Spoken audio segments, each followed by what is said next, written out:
आणि बुलेटिनच्या सुरुवातीलाच महत्त्वाची बातमी मराठा आरक्षणासंदर्भात। मराठा आरक्षणाच्या वैधतेवर बुधवारपासून हायकोर्टात नव्यानं सुनावणी होणार आहे। राज्य सरकारनं एसईबीसी कायद्याअंतर्गत दिलेल्या 10% मराठा आरक्षणाविरोधात याचिका दीर्घ काळापासून हायकोर्टात प्रलंबित आहे। शिंदे सरकारनं मराठा समाजाला दिलेल्या आरक्षणाविरोधात दाखल झालेल्या आणि रखडलेल्या याचिकांच्या सुनावणीला पुन्हा आजपासून सुरुवात होणार आहे। उच्च न्यायालयाचे न्यायमूर्ती रवींद्र घुगे, न्यायमूर्ती एन.जे. जमादार आणि न्यायमूर्ती संदीप मारणे यांचं त्रिसदस्यीय पूर्ण पीठ आहे। मुख्य न्यायमूर्ती देवेंद्र उपाध्याय यांची दिल्लीला बदली झाल्यानंतर आरक्षणाची सुनावणी ही लांबणीवर पडली होती। या संदर्भात अधिक माहिती घेऊयात। मोहसिन शेख आमचे प्रतिनिधी सध्या आपल्या सोबत आहेत। मोहसिन, आज अतिशय महत्त्वाची सुनावणी आहे, काय काय अपेक्षित?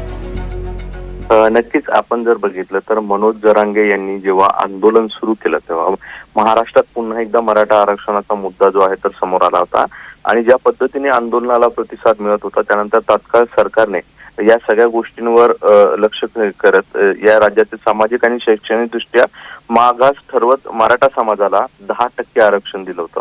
मात्र पुढे हे जे 10% आरक्षण आहे याची मर्यादा ही 50% पेक्षा ओलांडली गेल्याने हे आरक्षण घटनाबाह्य असल्याचं म्हणत अनेकांनी जे आहे तर मुंबई उच्च न्यायालयात जे आहे तर याचिका दाखल केल्या होत्या आणि त्यावरच गेल्या अनेक दिवसांपासून सुनावणी जी आहे तर प्रलंबित होती आणि त्यामुळे ही सुनावणी जी आहे तर तात्काळ जे आहे तर घेण्यात यावी असं आदेश जे आहे तर सर्वोच्च न्यायालयाकडून देण्यात आले होते आणि त्यानंतर मुंबई उच्च न्यायालयाकडून आता या सगळ्या सुनावणीची सुरुवात झालेली आहे। आजपासून ही सगळी सुनावणी जी आहे तर पार पडणार आहे आणि आपण बघितलं तर विद्यार्थ्यांचे ऍडमिशन असतील, त्यांना लागू होणारं आरक्षण, हे अनेक गुंतागुंतीचे प्रश्न या सगळ्या आरक्षणानंतर निर्माण झाले होते आणि त्यामुळेच आता या आजपासून जी सुनावणी सुरू होणार आहे त्यावर काय निकाल येतो हे पाहणं महत्वाचं असणार आहे। मात्र ज्या पद्धतीने सर्व महाराष्ट्रातील मराठा समाजाचं या मराठा आरक्षणाच्या मुद्द्याकडे लक्ष लागलेलं आहे, त्या मुद्द्यावर आता काय निकाल येतो, काय बाजू मांडल्या जातात हे पाहणं महत्वाचं असणार आहे।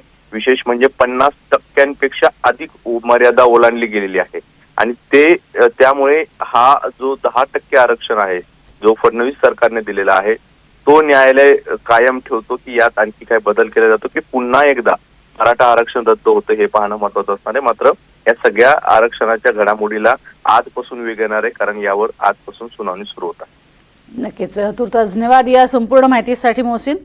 तर आजची ही सुनावणी महत्त्वाची असणार आहे, सगळ्या समाजाचं या सुनावणीकडे लक्ष असेल।